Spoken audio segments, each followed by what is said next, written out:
कोतवाली की ये घटना है जिसमें प्रार्थिया चरणवती ने थाने में आके इस बात की रिपोर्ट लिखवाई है कि उसका स्वयं का एक ज़मीन है जो कि नंदनवारा में स्थित है और कुछ समय पूर्व उसने उस ज़मीन को बेचा है। लगभग 12 लाख की कीमत की वो ज़मीन थी और उसको बेचने के बाद उसके पास वो अमाउंट कैश में रखा हुआ था घर में असुरक्षित उसने उस सामान को अलमारी में रखा था जिसमें से 3 लाख रुपए लगभग उसके मकान बनाने में खर्च हो चुके थे और शेष 9 लाख का अमाउंट उसके पास में था। और जब उसने घर में देखा तो वो अमाउंट घर में नहीं था, किसी अज्ञात व्यक्ति ने उस अलमारी से उस पैसे को गायब कर दिया और इस शिकायत पर थाना कोतवाली में अपराध पंजीबन किया गया था। मामले की संवेदनशीलता को देखते हुए तुरंत ही टीम का गठन किया गया और इसके बारे में पता तलाश किया गया और जो पहले भी इनपुट मिले थे उसके आधार पर उसकी स्वयं की पुत्री का ही उसमें इन्वॉल्वमेंट होना पाया गया था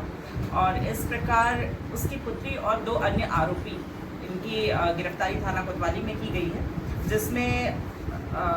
प्रार्थिया की पुत्री सुरेखा जिसके पास से लगभग 3 लाख रुपए का अमाउंट,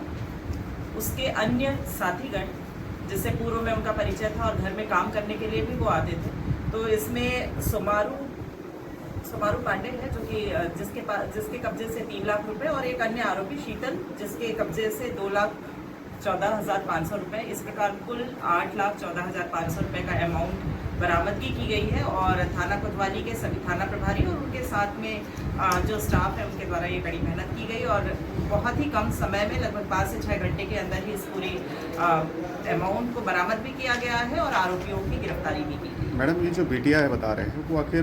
चोरी करने की उसकी नीयत किस आधार पे आई है सामने? उक्त महिला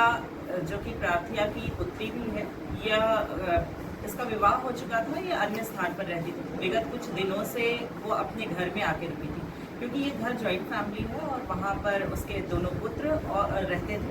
लेकिन इतना बड़ा अमाउंट घर में होने के कारण और उसे सब कुछ पता था कि किस जगह पे वो सामान रखा गया है, तो